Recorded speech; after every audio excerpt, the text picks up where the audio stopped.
रामकृष्ण श्री संतांची या माता चरणावरी साष्टांग हे करी दंडवत, साष्टांग हे करी दंडवत। भगवान श्रीकृष्णाच्या जन्मोत्सवानिमित्त चालू असलेली चिंतन सेवा। आपल्याला माहिती आहे आपलं हरिपाठ चिंतन चालू आहे, पण नैमित्तिक आपण कालपासून हे 2 दिवसाचं आपण कृष्ण जन्मानिमित्त आपलं चिंतन, जन्माष्टमी भाग 2। जसं मी काल सांगून गेलो, कृष्ण जन्माष्टमीचा 2 दिवसाचा उत्सव।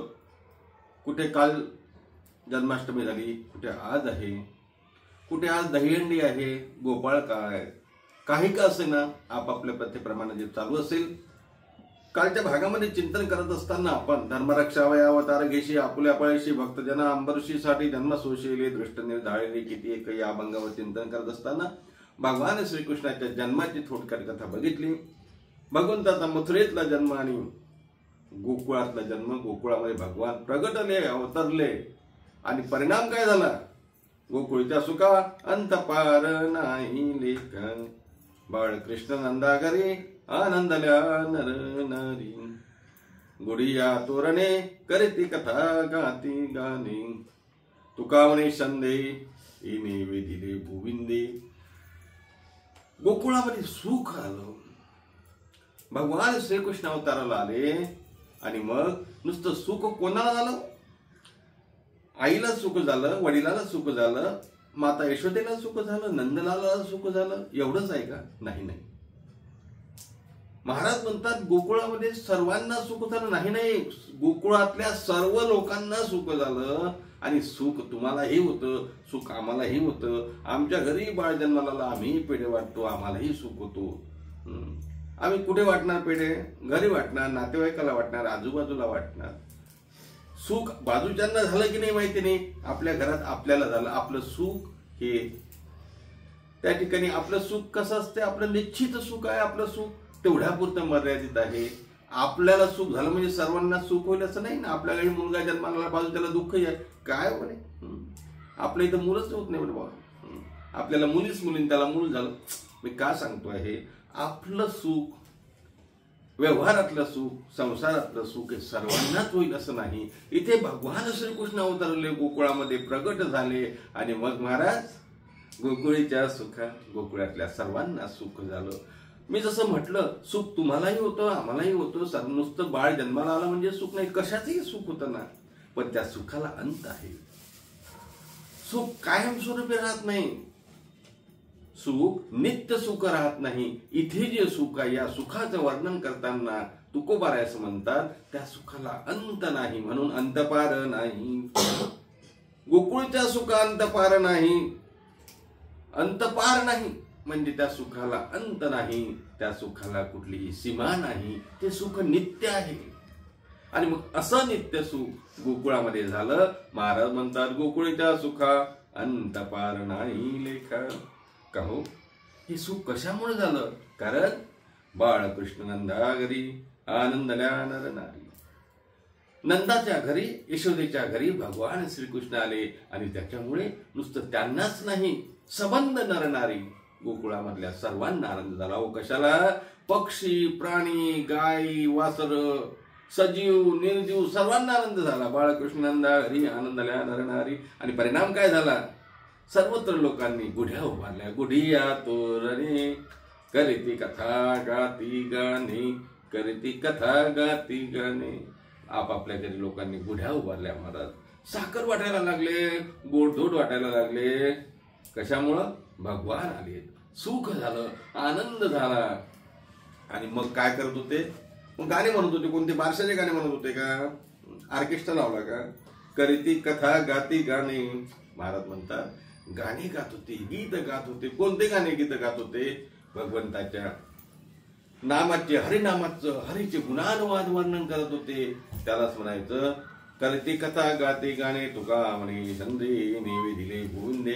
आणि मग या गोविंदानं सर्वांना वेधून घेतलं आणि मग छंद लागला हरिनामाचा, छंद लागला भगवंताला बघण्याचा, छंद लागला कृष्ण भक्तीचा, छंद लागला कृष्णाला बघण्याचा। आणि मग सर्वजण कधी कृष्णाला बघू, कधी कृष्णाला बघू असं झालं महाराज.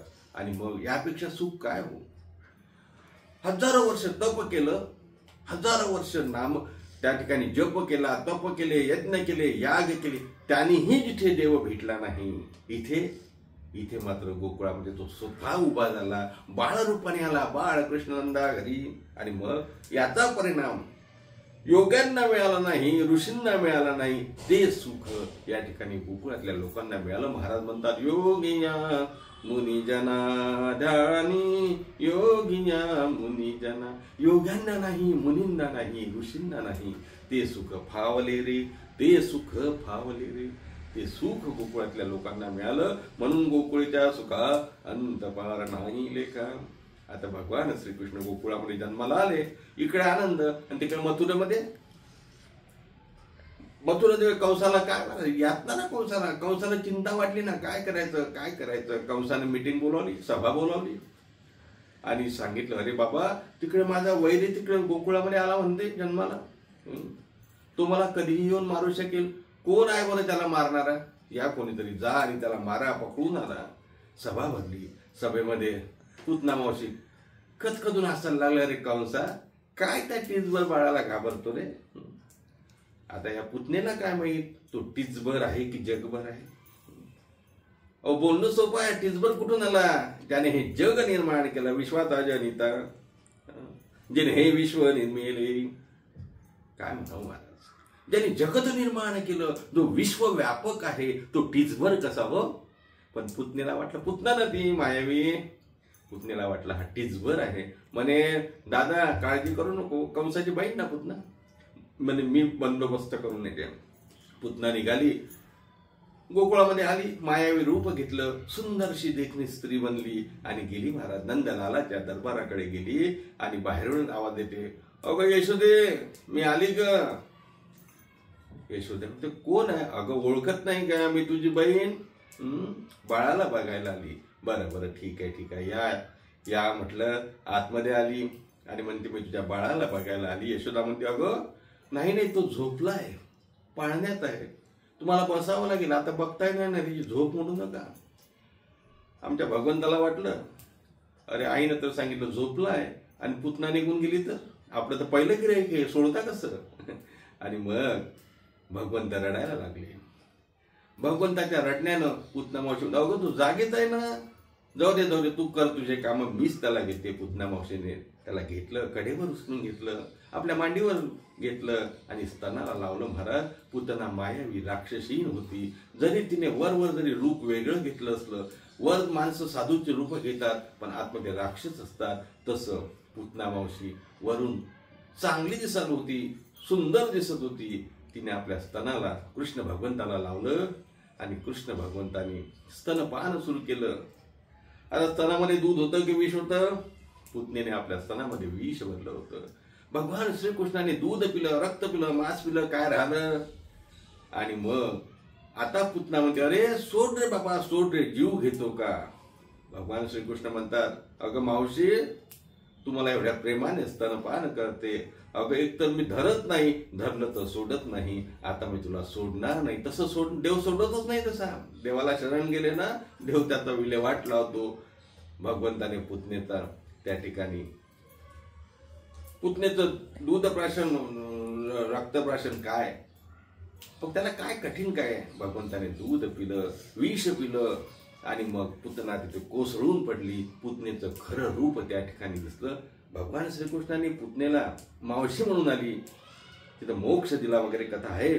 अर्थात पहिलं संकट भगवान किती दिवसाचे असते? वर्षाचे नाही, दिवसाचे, 2-3 दिवसाचे असतील. पुतना मावशीचं पहिलं संकट आलं. गोकुळात आनंद, गोकुळात सुख, पण पहिलं दुःख आलं. पण भगवंताने ते निवारण केलं. बातमी पोचली कंसापर्यंत. कंस म्हणते, आता काय करायचं? पुन्हा मिटिंग भरली. म्हणजे कोणी आहे का? असं झालं, माझी एवढी बहीण पुतना मावशी तेही गेली, काय करायचं? एक उठला राक्षस उठला आणि मग तो, काळजी करू नका, मी जातो. म्हणे खरंच? हो मी जातो. आणि मग तो राक्षस निघाला. कुठे निघाला? मथुरेतून निघाला, आपल्या गोकुळाच्या दिशेने गेला. ब्राह्मणाचं रूप घेतलं. मामळ भटाचं रूप घेतलं, ब्राह्मणाचं रूप घेतलं आणि गेला गोकुळामध्ये घरोघरी भविष्य सांगायला लागला, लहान मुलं बघायला लागला. आणि मग यशोदा नंदलालाच्या दरबारामध्ये आला आणि सांगितलं, ब्राह्मण बुवा दिसतात, आदर केला, सत्कार केला, बसा म्हटलं. आणि म्हणे तुमच्या घरी बाळ झालं, मी जरा त्याचं भविष्य सांगायला आलो. अरे या या या या गुरुजी या, ब्राह्मण आहेत. आता त्याला काय माहिती, अरे तुझंही भविष्य जाणे लिहिलं, तो भगवंत आहे आणि त्याचं भविष्य काय निघाला, सांगायला निघाला.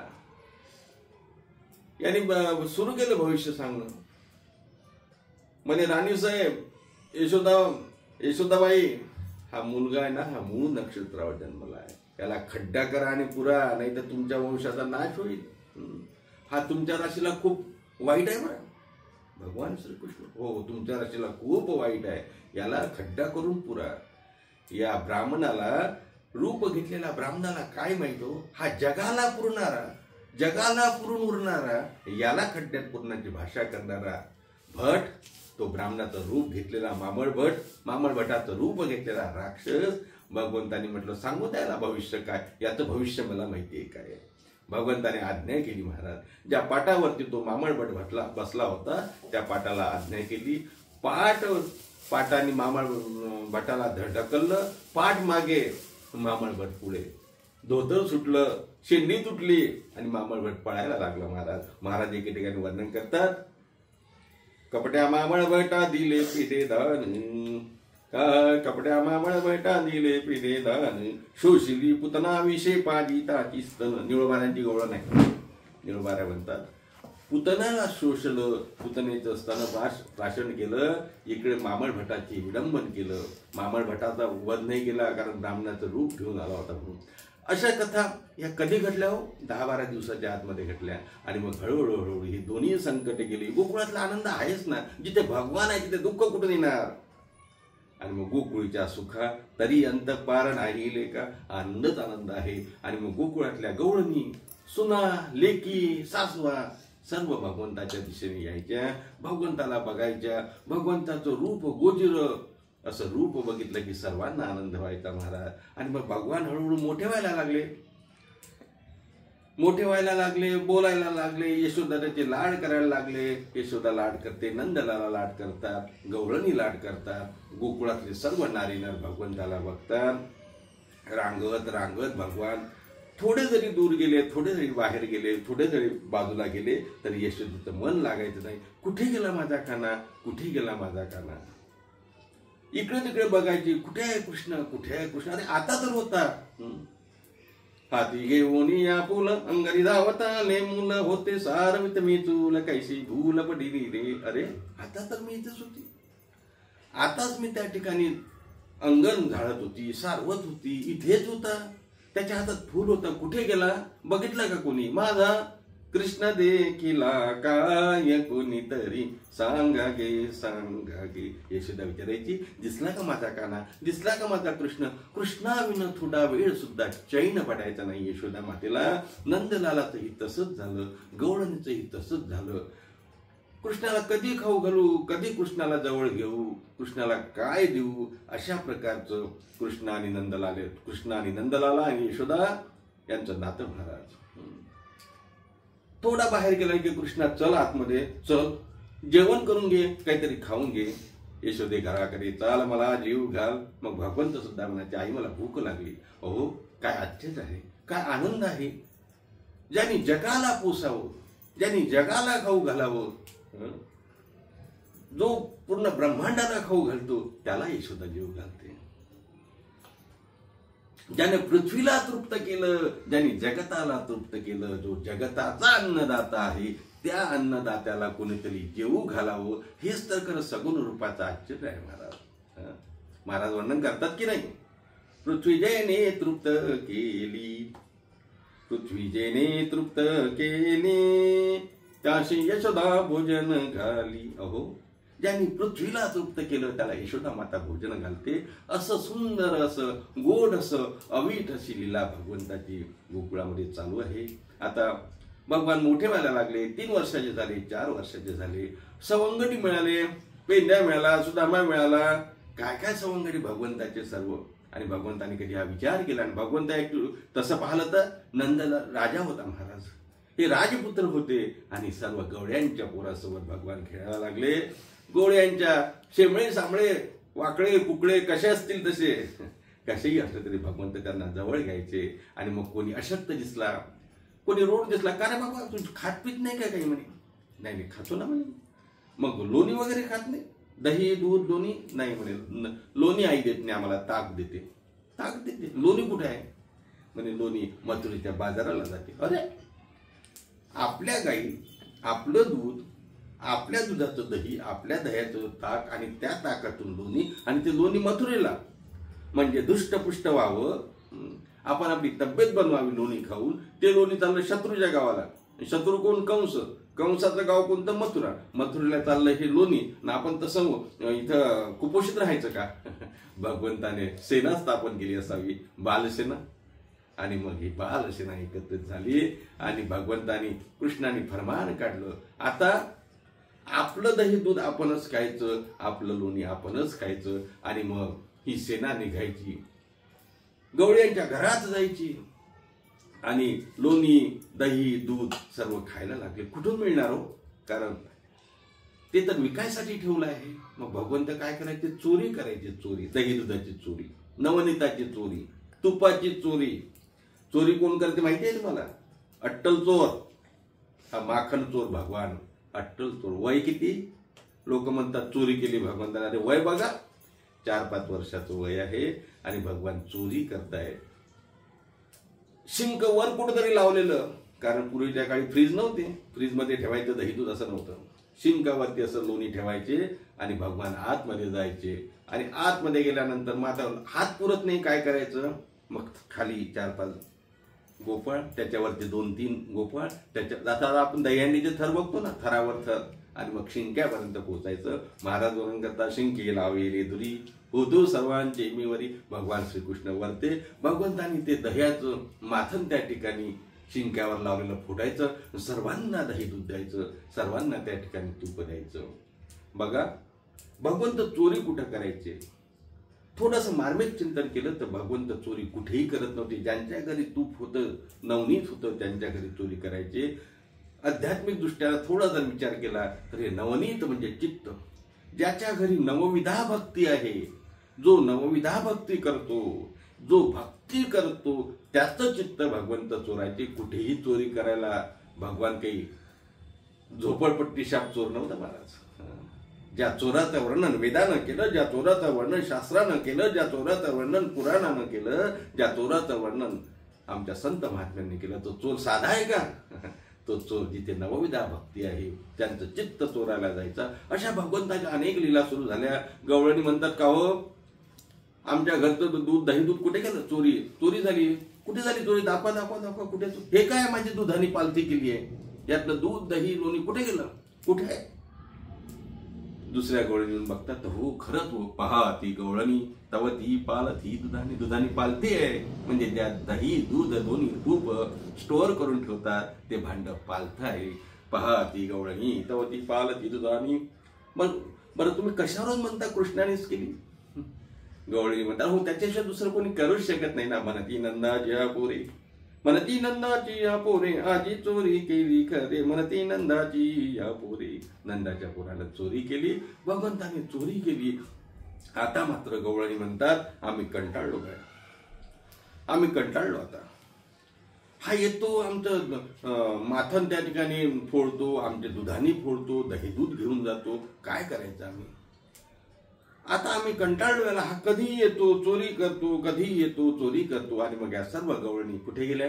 यशोदा मातेकडे गेल्या आणि यशोदेला सांगतात, यशोदे अगं हा चोऱ्या करतो गो, खूप खोट्या करतो. यशोदा म्हणतं, नाही असं शक्य नाही, माझं बाळ असं नाही हो, माझं बाळ गोजीर आहे, माझं बाळ लाडलं आहे, माझं बाळ त्या ठिकाणी लहान आहे, तुम्ही का असे गाराने करतात? यशोदा म्हणते, बाळ सगुण गुणाचे ताने गे, बाळ सगुण गुणाचे ताने, बाळ दिसते गोजिरवाने गे, बाळ दिसते गोजिरवाने, काय सांगता गाराने गे, काय सांगता गाराने गोकुळीच्या नारी, गोकुळीच्या नारी. श्रीरंग माझा वेडागे, श्रीरंग माझा वेडागे, श्रीरंग माझा वेडागे. अहो काय गाराने सांगता, एवढा लहान बाळ, एवढं गुणाचं असलेलं माझं बाळ, सगुण माझं बाळ, गोजीरवाणं माझं बाळ, आणि त्याची तुम्ही त्या ठिकाणी गाराणे घालता. काही गाराणे घालता का गोकुळीच्या नारी? तुम्ही काही त्या ठिकाणी गाराणे सांगता, पण तरीही माझा बाळ नाहीच असं चोरी करणार सांगितलं. पुन्हा गवळणी गेल्या. पुन्हा भगवंताचा तोच धंदा हो. दही चोरायचं, दूध चोरायचं, तूप चोरायचं आणि आपल्या सवंगड्यांना द्यायचं. आता मात्र गवळणी, सर्व गवळणी गाराणे गुण यशोदेकडे गेल्या आणि म्हणतात, गवळणी गाराणे सांगती यशोदेशी दही दूध. म्हणजे पकडून आला त्याला. म्हणजे पकडायचं कसं? हा काय करतो, दही दूध लोणी खातो आणि पळून जातो. दही दूध खाऊन या पळून जातो ऋषिकेशी. यशोदा म्हणते, नाही हो, असा माझा लाडका आहे, तो असा नाही. तर गवळणी सांगतात, यशोदे तुझा हा बाळ तुझा लाडका, लाडका कानाबाई तुझा तुला गोड वाटे. याच्या खोड्या किती सांगू, याच्या खोड्या एवढ्या आहेत, महीपत्र सिंधू आहे. आपल्याला माहिती आहे भगवंताच्या गुणाचं वर्णन करताना वेदशास्त्राने वर्णन केलं. अशे डिग्री सांगूयात का जन्मसंदर्भात हे सुरतरवर्षा का लेखनी पत्रमुर्वे. आपल्याला माहिती आहे समुद्राच्या पाण्यामध्ये मेरू पर्वत टाकावा, त्याची शाही करावी, कल्पतरूचं झाड घ्यावं, त्याची लेखणी करावी आणि साक्षात सरस्वतीने लिखाण करावं. एवढे ज्याचे गुण, असा जो कोण भगवान असेल ना, अहो हे गुणाचं झालं, पण याच्या खोड्या तेवढ्या आहेत. याच्या खोड्या सांगू किती, महीपत्र सिंधू वाटे. एवढ्या खोड्या करतो, पण तुझा लाडका आहे, पण आम्ही काय करावं? आता आम्हाला काही समजतच नाही काय करावं. हा खूप त्रास देतो. पुन्हा यशोदेनं सांगितलं, असं शक्य नाही, असं शक्य नाही. शेवटी एकदा गवळणी गेल्या आणि यशोदेला सांग, यशोदे आता मात्र आम्ही तुला शेवटचा निर्वाणीचा विचार देतो गड्या. आता आमची त्यांनी सहन होत नाही. आता आम्ही इथं राहायचं की जायचं? यशोदे कृष्णाला सांगावे, गोकुळी राहावे की जावे. आम्ही गोकुळात राहायचं की नाही? यशोदे कृष्णाला सांगावे, गोकुळी राहावे की जावे. आम्ही गोकुळात राहायचं की नाही? एवढा त्रास देतो. भगवंताच्या खोड्या चालूच होत्या. शेवटी यशोदा मातेने ठरवलं, आता काय करावं बाबाला, काहीतरी नवस केला पाहिजे. म्हणून गणपती बाप्पाला नवस केला. म्हणे तू चतुर्थी करल तुझी. चतुर्थीची पूजा आली, मोदक केले, 21 मोदकाचा नैवेद्य दाखवला आणि देवाजवळ आता आरती म्हणणार गणपतीची. तेवढ्यात काहीतरी आतमध्ये काम निघालं, दूध उतू चाललं. यशोदा माता गेली आणि भगवंताला सांगितलं, भगवंता कृष्णा काना अरे लक्ष ठेव थोडं, इथे मांजर येईल आणि मोदक खाऊन घेईल. नाही नाही आई तू काळजी करू नको. यशोदा माता तिकडे गेली. भगवंताने 21ही मोदक खाऊन घेतले. यशोदा माता तिकडून आली, म्हणते मोदक कुठे आहे? म्हणे गणपतीने खाल्ले असतील. आता गणपती कुठं मोदक खातो? यशोदा म्हणते नाही नाही कृष्णा तूच खाल्ले. म्हणे आई नाही कमी नाही खाल्ले. भगवंताने तोंड त्या ठिकाणी उघडायला सांगितलं. तोंड उघडलं. 14 भुवने ज्याच्या मुखामध्ये यशोदेला दिसली. यशोदेला कळलं हे बाळ साधं नाही, हे साक्षात परमात्मा आहे. पण भगवंताने पुन्हा मायेचा वापर केला, कारण भगवंतालाही आईचं प्रेम पाहिजे होतं आणि यशोदेला सुद्धा भगवंत बाळाचं प्रेम पाहिजे होतं. आईच्या वर माया टाकली आणि पुन्हा आई विसरून गेली. आणि आईने सांगितलं, अरे तू खोटा बोलतो, तूच मोदक खाल्ले, आता मात्र काय करावं सुचत नाही. शेवटी यशोदेने सांगितलं, कृष्णा आता एक काम कर, आता तू हे सर्व सोड आणि तू आपल्या धंद्याला लाग, काहीतरी कामाला लाग. बरं म्हणजे काय काम करू आई मी? अरे आपलं वंश परंपरागत काम काय आहे? आपल्या घरी गायी आहे, जनावर आहेत, ते गायी घेऊन जात जा. कुठे? म्हणे वनात चालायला गायी घेऊन जा. कृष्ण म्हणतो, आई मी जातो पण एकटा जाणार नाही. अरे एकटा कशाला जातो? सवंगड्यांना घेऊन जा. मग गाई गोपाळ सवंगडी म्हणा, गाई गोपाळ सवंगडी म्हणा.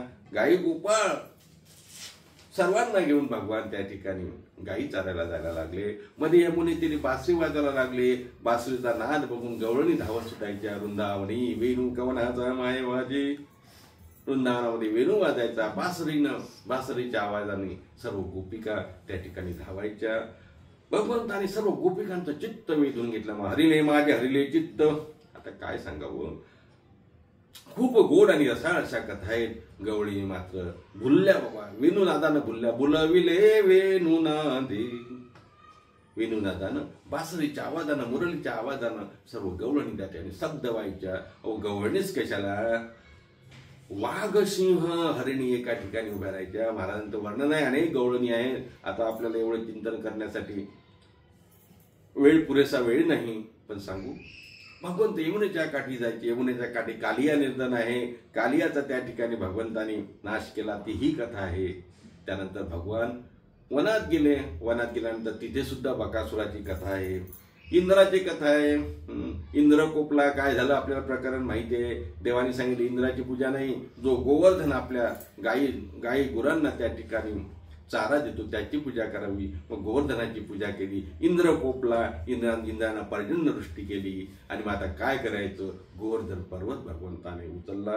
गिरी गोवर्धन करी उतरिला, गिरी गोवर्धन करी उचलिला, ती ही कथा आहे. अनेक कथा आहेत, अनेक कथा आहे महाराज. इंद्रदेव कोपला. इंद्रानं काय केलं, सर्वांना गोपाळासहित गुरढोरं आपले इंद्रलोकामध्ये नेली. 1 वर्ष पण ठेवली. इकडं कोणाला माहितीच नाही. भगवंताने दुसरी निर्माण केली महाराज. काय सांगावं, ब्रह्मदेवाने दिली आणि मग पुन्हा 1 वर्षाने आणून दिली. अनेक कथा, अनेक सुरस अवीट गोड रसाळ मधुर कथा भगवंताच्या चरित्रामध्ये आहे. खरं पाहता भगवंताचं चरित्र याहीपेक्षा आणखी मोठं आहे. वृंदावनातलं चरित्र आहे, मथुरेतलं चरित्र आहे, त्यानंतर युद्धाचं चरित्र आहे, गीता उपदेश आहे, सर्व आहे. परंतु आज जन्मोत्सवाच्या निमित्तानं दहीहंडी, दही काल्याच्या निमित्तानं गोकुळातलंच चरित्र वर्णन करावं. कारण काला प्रकरण किंवा दहीहंडी प्रकरण म्हटलं की चरित्रात उच्चारावे केले देवे गोकुळी, गोकुळातल्या चरित्राचं वर्णन केलं पाहिजे. मग भगवान त्या ठिकाणी गायी गोपाळ सर्व घेऊन वनात गेले. वनात गेल्यानंतर त्या ठिकाणी गायी चरणं झाला. आता भूक लागली, दुपारची वेळ झाली, भूक लागते. आणि मग भगवंताने सांगितलं, अरे सर्व गायी वळवा, आता चला वळू गायी, बैसू जेवू एके ठाई, एका ठिकाणी बसून जेवण करू. भगवंतांनी सर्वांच्या शिदोऱ्या सोडल्या. सर्वांच्या शिदोऱ्या सोडून एकत्रित केल्या आणि सांगितलं, अरे सर्वांची शिदोरी माझ्या शिदोरीसारखी पाहिजे. आता बघा, सर्वांची शिदोरी भगवंताच्या शिदोरीसारखी कशी राहील. सर्वांचा टिफिन सारखा असतो का? पण भगवंत तर म्हणतात सर्वांची शिदोरी माझ्या शिदोरीसारखी पाहिजे. आमची शिदोरी तशी नाही देवा. मग काय करायचं, जा घरून जाऊन दुसरी घेऊन या. तुकोबाऱ्या त्यावेळी होते. तुकोबाऱ्या म्हणतात, देवा गुलतापा देऊ नको, मला माहिती आहे तू घरी पाठवशील आणि मी घरी अडकळून जाईल. तुका म्हणे माझे घरी नाही कोणी, माझ्या घरी कोणी नाही, मी जात नाही. अर्थात सांगण्याचं तात्पर्य, देवा आम्ही जशी आहे, आमची शिदोरी जशी आहे तशी तू गोड करून घे. भगवंतांनी सर्व शिदोऱ्या एकत्र केल्या महाराज. आणि त्या ठिकाणी सर्व शिदोऱ्या एकत्रित करून काला केला. आणि सर्वांनी, इथे कोण जात नाही, पाहत नाही, धर्म नाही, या तिकोळा माझे गेले हर कोणी, श्रीरंगा वाचून आणि नेने, सर्व तिथे काला केला. खऱ्या अर्थानं हा काला म्हणजे जीव आणि शिवाच्या ऐक्याचा काल आहे. भगवंताने आपल्या रूपात सर्वांना मिळवून घ्यावं, सर्वांना ब्रह्मरसाचा काला द्यावा. तो काला एकत्रित केला आणि सर्वांनी जेवण केल्यानंतर आता हात धुवायला जायचं नदीवर. तिकडे देव मात्र वरते. अमरावती म्हणजे इंद्रपुरी. इंद्रपुरी सर्व देव बघतात, अरे बापरे काय आनंद आहे. भगवंत स्वतः एकत्रित काला करतो, एकमेकाच्या मुखामध्ये घालतो आणि आपल्याला मात्र तो काला मिळत नाही. म्हणून सर्व देव त्या ठिकाणी खाली आले आणि आता नदीमध्ये जळामध्ये मासे झाले की ठीक आहे, आपल्याला काला देत नाही ना, हात धुवायला तर येतील. महाराज वंदन करतात त्या ठिकाणी, देवजळी झाले मासे काल्याचे आशे, देवजळी झाले मासे. देव मासे झाले, पण देवाने सांगितलं, देव हुशार नाव आपला. त्याला तसंच चतुरातू शिरोमणी म्हटला. ते चतुरातू शिरोमणी, चतुराय शिरोमणी. त्याने सांगितलं हात धुवायला जाऊ नका. अरे म्हणजे हात नाही, खरकडे हात ठेवायचे. हो खरकटे ठेवा, लुंगणाला पुसात. का? अरे तिथे हात धुवायला गेले तर ते देव घेतील ना काला. काल्याचा अधिकारी देव नाही. काल्याचा अधिकारी कोण आहे? काल्याचा अधिकारी अभक्त आहे, जो भगवंताची, हे बघा, अभंगाचं चिंतन करत असताना एक लक्षात घेतलं पाहिजे. काला वाटू एकमेका वैष्णव निखा संभ्रम. वैष्णव सुद्धा काल्याचा अधिकारी नाही. तुम्ही म्हणाल असं कसं बोलताय? बारकाईने विचार केला तर नुसतं भक्त आम्ही कीर्तनात गेलो म्हणून काल्याचा अधिकारी असं नाही. अभंगाचं बारीक चिंतन केलं तर लक्षात येईल काला एकमेकाला वाटायचं आहे, पण वैष्णव नुसतं वैष्णव नाही, वैष्णव निका, निका म्हणजे शुद्ध, निका म्हणजे शुद्ध भक्तीवाला वैष्णव, तो काल्याचा अधिकार आहे. भगवंताने तो काला देवालाही मिळू दिला नाही. अर्थात देव ज्या काल्यासाठी तळमळतात, अहो अमरावती ओत झाली नाही इंद्रपुरी, आजी ओस अमरावती, काला पाहावया येती, देव विसरती, देहभाव आपुला, देव सुद्धा देहभाव विसरते. एवढं त्या ठिकाणी काल्याचं त्या ठिकाणी महत्व आहे महाराज. आणि भगवान त्या ठिकाणी आपल्या हाताने काला करतात आणि सर्वांना तो त्या ठिकाणी काला भगवान देतात. असं आहे, दहीहंडीचा दिवस असल्यामुळं, गोपाळ काल्याचा दिवस असल्यामुळं आपण गोकुळातलं चिंतन केलं. भगवान श्रीकृष्णाच्या गोकुळातल्या अनेक लीला आहेत, त्या कुठे थांबावं हे कळत नाही. अवीट आहे, रोज सांगितल्या तरी त्या संपत नाही आणि त्या श्रवणीय असतात, त्या मधुर आहेत, त्या गोड आहेत. मी सांगितलं भगवंताचं गोकुळातलं चरित्र आपण नेहमी काल्याच्या कीर्तनामध्ये ऐकतो ना, आणि ते ऐकावंच वाटतं. त्याचं कारणच असं आहे, ते सगुण रूपाचं भगवंताचं चिंतन आहे, सगुण रूपातल्या लीला आहेत. आता आपल्या मर्यादित वेळेमध्ये जसं आपल्याला चिंतन करता आलं तसं आपण चिंतन करण्याचा प्रयत्न केला. ही 2 दिवसाची भगवान श्रीकृष्णाच्या जन्मोत्सवाच्या निमित्ताने केलेली चिंतन सेवा भगवंताच्या चरणी अर्पण करू आणि गोकुळातल्या लोकांना जसं सुख झालं आणि त्याच्या सुखाचा अंत पार नाही, तसं तुम्हा मलाही भगवत भक्तीनं भगवंतांनी सुख द्यावं आणि भगवत भक्तीच्या सुखाचा लळा तुम्हा मलाही लागावा, एवढीच त्या ठिकाणी भगवंताच्या चरणी प्रार्थना करू. कृष्ण जन्माच्या दहीहंडी गोपाळ काल्याच्या सर्वांना शुभेच्छा देतो. सर्व कृष्ण भक्तांच्या चरणी नतमस्तक होतो आणि सेवेला पूर्णविराम देतो. पुन्हा पुढच्या भागापासून आपली नाथांचा हरिपाठवरची जी चिंतन सेवा आहे ती सुरू राहणार आहे. मला असं वाटतं आपल्या 8 भाग नाथांच्या हरिपाठातले झाले. पुढच्या भागामध्ये 9वा भाग घेऊन तुमच्यासमोर येईल. तोपर्यंत सर्वांना जय श्रीकृष्ण. एकदा भगवंताचं भजन करू. श्रीकृष्ण गोविंद हरे मुरारी, हे नाथ नारायण वासुदेव. श्रीकृष्ण गोविंद हरे मुरारी, हे नाथ नारायण वासुदेव, हे नाथ नारायण वासुदेव, हे नाथ नारायण वासुदेव, हे नाथ नारायण वासुदेव, हे नाथ नारायण वासुदेव. श्रीकृष्ण गोविंद हरे मुरारी, हे नाथ नारायण वासुदेव. पुंडलिक वरद विठ्ठल श्री ज्ञानदेव तुकाराम, दत्तात्रय जनार्दन श्री गणाथ माऊली ज्ञानेश्वर महाराज की जय. जगद्गुरु तुकाराम महाराज की जय. शांती ब्रह्म श्री संत एकनाथ महाराज की जय. श्री कृष्ण भगवान की जय.